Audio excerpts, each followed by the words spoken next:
What is going on, Headliner Nation? Jake, Fantasy Headliners. Hopefully everybody's doing well out there. Today we're talking about quarterbacks here. Week 11 fantasy football starts and sits. And here's the problem with quarterbacks, right?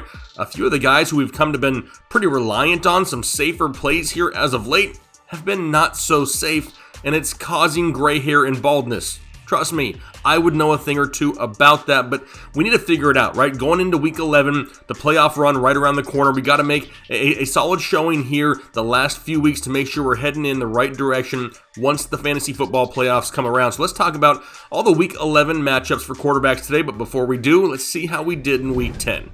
And I'd be lying if I said I was happy with the number for week 10 here for the quarterback position, but like I said a little bit earlier, some of the bigger names, the Russell Wilsons, the Ryan Tannehills, Deshaun Watsons, Drew Brees even, falling below that 18-point threshold, it hurt. But in my opinion, some of the biggest misses on my end, Drew Lock came out totally wet the bed, dropped a deuce on the field, and absolutely sucked it up against the Raiders. Derek Carr, his opponent in that matchup, didn't have to do a whole lot because they were running all over the field on the Broncos. Carson Wentz finally get some healthy weapons, and apparently that's a bad thing for Carson Wentz. In my opinion, those were the three bigger misses for me. The hits, Tua, right? We knew Tua was going to continue to improve, and the kid does every single week. He's even coming out and saying, hey, it's a little bit easier than I thought it was going to be. Big Ben, didn't matter that there was bad weather. Big Ben said, F it, I'm going to still throw the ball all over the field, all four quarters. And then Tom Brady comes out, has a GOAT performance, the number one quarterback in fantasy football last week. Another one of the hits here in week 10, but now it's time to move on to week 11. Who are we going to start and sit? We're going to kick it off with Thursday Night Football. And that's where we're going to find the Arizona Cardinals, Seattle Seahawks, and yes, Kyler Murray just continues to ball, right? I mean, fantasy owners are loving it. He's basically what everybody expected Lamar Jackson to be this year. The difference is you got Kyler Murray in 3 rounds later in your fantasy draft. The kid is on pace for ridiculous numbers. I mean, have you even looked at the pace he's on so far? He's on pace for 4,000 yards passing, 30 passing touchdowns, 1,000 yards rushing, and 16 rushing touchdowns. If you add all that up, he's on pace to score 30 more points than Lamar Jackson did last year. That's a huge number. Right now, Kyler Murray's out there just carrying fantasy football squads. You're never going to sit Kyler Murray. He just faced the same Seattle defense in week 7. Threw for 360, 3 touchdowns, 1 interception, added 67 yards on the ground, and the touchdown was quarterback 1 overall. Yeah, he's going back in your lineup against Seattle this week. For the Seahawks, Russ has kind of fallen off a little bit as of late, right?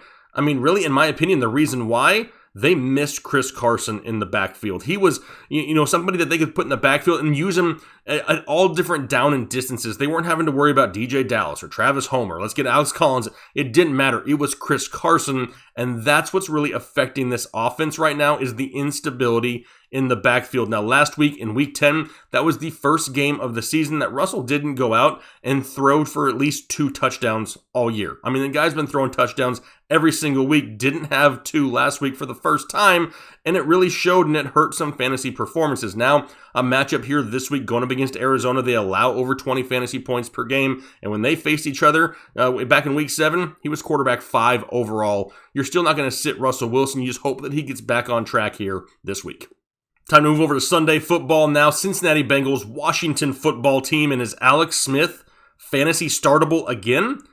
The answer, I'd rather not, honestly. I mean, he's not playing bad, though. Don't get me wrong. He now has back-to-back games with at least 300 yards passing. The problem is he only has 1 touchdown combined in those 2 games, so the ceiling, it's just not there. The floor, pretty safe, right? We know he's going to go out there, he's going to dink and dunk, he's going to rack up some yardage, but the touchdowns are so few and far between, it really limits the ceiling and the potential output for your fantasy team, and that's really why I don't feel comfortable starting him just yet. Cincinnati does allow about 21 fantasy points per game, which is 7th most in the NFL. But unless you're desperate, maybe a 2-quarterback league, maybe you have, a bye week fill-in that you're looking for this week, that's the only time I'm starting Alex Smith. The ceiling just isn't high enough on a weekly basis to really make me trust him to throw him in my lineup. For Cincinnati and Joe Burrow, I mean, we talked about this kid a lot to start the season, and now as the season has gone on, have you noticed that a lot more people are hopping on the bandwagons of Tua and Justin Herbert? I mean, they're overshadowing him at this point, and he's cooled off a little bit here recently, but he's not playing bad whatsoever. He's finished inside the top 15 quarterbacks in fantasy football 3 out of the last 4 weeks. The 1 week he missed was last week, and he finished 17th against Pittsburgh in what was not an ideal weather game whatsoever. The football team does allow right around 19 fantasy points per game, which isn't bad. And if you've noticed, T. Higgins has caught in the eye of Joe Burrow a lot this year and looks great for a rookie wide receiver. He continually looks for them, and that really raises the ceiling because it only gives him another option inside the red zone, especially since A.J. Green is basically non-existent at this point. T. Higgins has taken that role over almost completely. It's almost nothing for A.J. Green at this point. He's like a decoy at best. But the ceiling's still going to be there. He's got the options. Do they get Joe Mixon back? That's something that may limit the ceiling slightly because they'll rely a little bit more on the running game. But until we see him back on the field, I'm going to continue to start Joe Burrow. Plus, another little tidbit, another little nugget that gives you a little bit of an added floor for Joe Burrow. He's got 3 rushing touchdowns this year. The kid can move around a little bit, and a rushing score would be super sweet here in Week 11.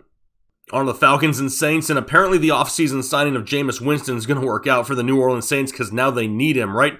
No Drew Brees, insert Jameis Winston, and does this offense move backwards a lot?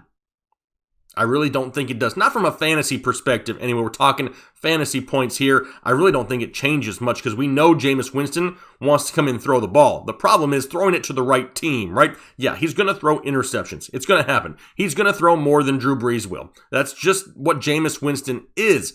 But he loves to throw the football down the field. And for you Michael Thomas owners, maybe some Jared Cook owners, that's what you want to see, right? Because you want to see some more production out of those 2 players in this offense. Don't forget, just last year, Jameis Winston threw for over 5,000 yards in the NFL. He has an idea of what he's doing in this offense. Plus, he has weapons. Hopefully the mentoring of Drew Brees here the past few months has really helped and, something's sunken in, and maybe those turnovers will be somewhat limited. He's a capable quarterback with plenty of options to throw to, and if he does throw a lot of turnovers and they fall behind, all that means is he's going to be throwing all 4 quarters when we're looking for fantasy points. Atlanta, they allow 26.8 fantasy points per game, the most in the NFL to opposing quarterbacks. I have no issues rolling with Jameis Winston here this week. For Matt Ryan and the Atlanta Falcons, which Matty Ice are you going to be getting, right? That's been his issue all year long, is consistency. But he has been a top 12 quarterback 3 out of his last 4 games played, and New Orleans does allow right around 19 fantasy points per game. Plus, if you go back and you look at the stats of Julio Jones, he's averaging just under 100 yards a game for his career against the New Orleans Saints, and that's what we need, right? A big Julio day to help raise that ceiling for Matt Ryan. They're coming off the bye week. Hopefully some of these receiving options not as banged up, a little healthier, and that's what we need from Matt Ryan. He's not a smash start QB1 this week for me, but he is going to be within my top 12, a lower quarterback 1 for me, and a start here in Week 11. Steelers and Jags now, and Big Ben just continues to throw his balls everywhere, right up and down the field, just Big Ben balls all over the place, going to Deontay Johnson and Juju Smith-Schuster, and their owners are loving it, right? Back-to-back games of at least 300 yards passing and 3 touchdowns. Now he gets a matchup against the Jacksonville Jaguars, who allow over 24 fantasy points per game, 3rd most in the NFL. It doesn't look like Ben Manscapes very much, but he's still going to be my Manscaped start of the week here for the quarterback position in Week 11. Love me some Big Ben this week. What about on the Jags side of things? We got Jake Luton. Not overly excited to start Jake Luton at all. He's going to be a sit for me. He struggled last week against Green Bay. Was it a weather issue? Because Green Bay didn't have Alexander or King in the secondary, so it should have been a little bit better for him, but he just didn't produce. Now he gets the Pittsburgh Steelers, who are 5th best against opposing quarterbacks, allowing only 16 fantasy points per game. Can't trust it with Jake Luton this week. He's going to be a sit. New England and Houston now, and I kind of got a question for everybody. Am I supposed to treat Cam Newton as a quarterback? Is he a running back? I mean, what is he at this point, right? Because he scored 60 fantasy points so far this year throwing the football. He's scored 83 fantasy points so far this year running the football. I mean, he's only thrown 3 passing touchdowns all year long and has 9 rushing touchdowns on the season. So it's the rushing upside that makes Cam startable on a weekly basis, right? We've established that at this point. Well, that's good because they're going against the Houston Texans, who allow over 27 fantasy points per game to opposing running backs, and apparently we're going to start classifying Cam as a running back now going forward. It's kind of one of those things where whatever we get from the passing game from Cam Newton is kind of like a bonus, right? Because he's going to call his own number around the goal line. We know that teams can find success running the football against Houston. I look for a lot of Damian Harris this week, controlling the ball on the ground. He's not a smash start, QB1 for me either this week. He's going to be right there in the range of quarterback 12 because I do think that this week in this matchup, it gives him a safe floor and an option to be startable here for fantasy football. For Deshaun Watson on the other side, I hate how the weather absolutely killed his upside and ceiling last week in Cleveland. It totally killed everything with the weather they had to deal with, the delay to start the game. But it was his first game since week 2 in which he didn't have at least 2 passing touchdowns. But going against New England is not the easiest matchup, right? They only allow around 16.5 fantasy points per game, 6th best in the NFL against opposing quarterbacks. But the part that worries me the most here is what I just talked about with Cam Newton. If New England can really control the time of possession and run the ball effectively against the Houston Texans, it's going to limit the amount of offensive opportunities that Deshaun Watson has to put points up on the board. That's where I'm really worried about things here this week for Deshaun Watson and the Houston Texans. You may not have a better option. I would prefer to look at a better option, but if you don't have one, you're going to have to roll out Deshaun Watson and hope for the best. Hopefully, he can strike early in this game. If he can get 2 early touchdowns in the first half of this ball game, you should be good to go. If you're waiting there till the end, his chances may be few and far between, and you're going to be sweating bullets until the game is over. I have him as a start, but it depends on what other options you have available for you here this week. Eagles and Browns, and apparently Carson Wentz is worse with healthier wide receiver weapons. I don't get it. Doesn't make much sense, but it is what it is, right? Week 10 was his worst fantasy performance of the year. Throwing for 208 yards, no touchdowns, no interceptions, going up against the New York Giants last week. It was just not great for Carson Wentz whatsoever. And now he matches up against the Cleveland Browns, who allowed 20 fantasy points per game. But it's kind of similar to the last matchup we talked about with New England and controlling the time of possession on the ground. That's what I'm worried about this week once again, except on the Browns side of things with Nick Chubb and Kareem Hunt. Can they really suck up the time of possession in this ball game and limit the chances for Carson Wentz? He's already struggling to throw the ball into the end zone anyway. Is this only going to make it harder? He's now had back-to-back finishes outside of the top 20. He's not going to be inside my top 12 this week. He's going to be a sit, and he's going to be somewhere right in that QB 15 range. If you're not in a 2-quarterback league, honestly, it worries me to start him at this point just because the inconsistencies are too big on a weekly basis. For Baker Mayfield, another one of those guys had to deal with some bad weather last week, right? But he's back into his game manager mode, kind of what we saw earlier in the season. This offense is going to continue to run through Nick Chubb and Kareem Hunt majority of every single week. Now, going up against the Eagles, who allow right around 19 fantasy points per game, isn't a bad matchup, but the ceiling is just going to be limited there for Baker Mayfield. He's not going to be inside my top 12. He's going to be a sit. If you're in a 2-quarterback league and you're looking for a safer floor play, though, I don't mind Baker Mayfield in that instance here this week.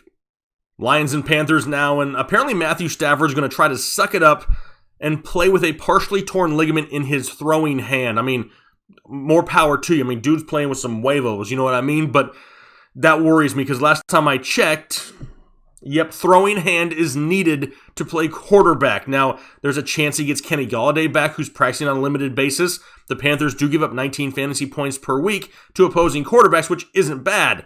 But the last thing you want is take a risk on a quarterback who's going to try to play through an injury. What happens if he goes out there the first series, realizes he can't get a good grip on the ball, and they pull him out? That's going to kill your fantasy day from the quarterback position. It's not worth the risk until we see him play with this injury and see how effective he is with it. I'm going to have to sit Matthew Stafford, but we can say the same thing this week for Teddy Bridgewater. It sounds like he escaped a major injury, right? But how limited is he going to be? Is he going to play? Is he going to sit? It's still up in the air, and the same thing goes for Teddy Bridgewater that we just said for Matthew Stafford.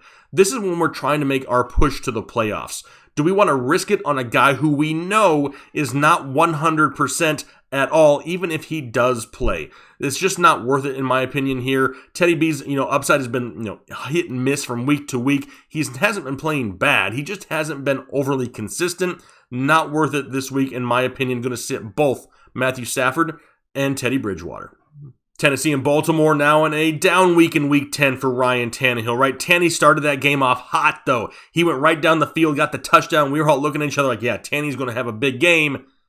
Tanny didn't do much else rest of the game after that. Started off hot and totally fizzled as the game went on. And now he gets a matchup going up against the Baltimore Ravens, who allow right around 18 fantasy points per game, which is maybe going to limit his ceiling a little bit. But don't forget, his week last week would have been better had it not been for a couple drops from just A.J. Brown alone. That could totally change the entire, way that game went down, the points that he actually scored. So I can't say that he's out there playing bad. It was a difficult matchup. He suffered through some drops. We're going to continue to go back to Ryan Tannehill, though, because this guy continues to produce on a consistent basis. Yes, had some bad luck in Week 10, but going up against the Baltimore Ravens, an offense which looked better last week, could force Tennessee to have to throw the ball more into this ball game and raise that ceiling for Ryan Tannehill. So I'm going to go ahead and start him here this week. For Lamar Jackson, you're still going to start him, right? You can't sit him for the most part unless you have some other elite option on your bench, which I don't know why. If you do, you don't need two quarterbacks. Find somebody else, trade him away before your deadline, whatever it may be.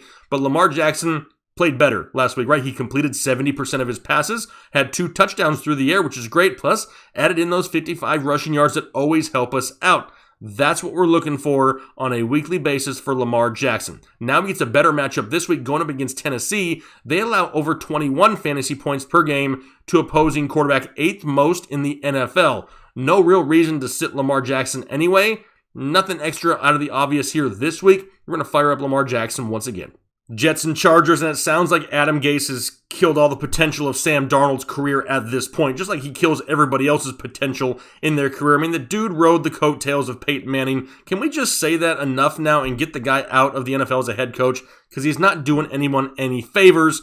So now we go back to Joe Flacco and the New York Jets. I mean, he didn't play bad in Week 9 before their bye week against the New England Patriots. He threw for 262 yards passing, 3 touchdowns, and 1 interception, finished as quarterback 16. But can we really trust the New York Jets and Joe Flacco in Week 11 or ever for that fact? We really can't. I mean, the Chargers do allow about 21 fantasy points per game, but I just can't bring myself at all to say that Joe Flacco is a safe start here in Week 11. For the Chargers, I'm a little worried. I got to be honest, I'm a little bit worried. They have a 14-year-old quarterback apparently now, Justin Herbert. He shaved his head, buzzed his head, cut his hair, whatever it is he did, made him look like a teenager out there. I just hope that the power that he possesses wasn't in his hair, because he doesn't have much of it. And he's got more than me, but he's got less than what he had last week. Looks like a totally different person. But this guy's been playing great all year long. He's finished inside the top 12 now for 6 straight weeks, and he's thrown at least 2 passing touchdowns in each of those 6 ball games. Now he gets a Jets defense that even Cam Newton threw against last week. Yeah, absolutely sign me up for some Justin Herbert here this week, going up against the New York Jets. Dolphins and Broncos now, and Tua time is basically in full swing at this point, right? I mean, Miami as a whole, the Dolphins team as a whole is very much improved and has been playing great football here over the past month or so. But for Tua, it's all about the floor, right? It's safety for Tua. He's not one of those guys that's going to go out weekly and throw for 350 yards and 3 touchdowns just yet. He's one of those guys who's going to hover around 200 yards passing and 2 touchdowns a week. But I'm perfectly okay with that. Why? It's about 20 fantasy points per game, dependent on your league scoring. And it just so happens that the Denver Broncos allow right around 20 fantasy points per game to opposing quarterbacks. I have no issue starting up Tua this week. The guy is confident. He has weapons. He's utilizing Devontae Parker with the absence of Preston Williams, a little bit more Mike Gesicki, some Jakeem Grant being, sprinkled in there a little bit is great for a lot of fantasy teams. I'm going to start Tua once again this week. As for the Denver Broncos and Brock Osweiler, I mean Drew Lock, what happened, Drew?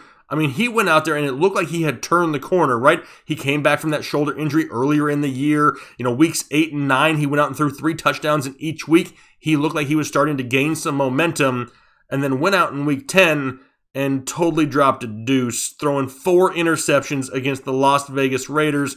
It was an absolutely disgusting game for Drew Lock. Now with this improved Miami defense and the way that the offense is playing, I really can't trust Drew Lock at this point. He showed us a great ceiling, but he also showed us a super scary floor in back-to-back weeks, and I need a little bit more consistency for that, so I'm going to sit Drew Lock. Cowboys and Vikings next, and I can't help it. I'm falling for it again. I'm falling for it. I can't believe it. I want to start Kirk Cousins again. Every time I want to start Kirk Cousins, he totally disappoints me, but he's had at least 2 passing touchdowns in 4 out of his last 5 games.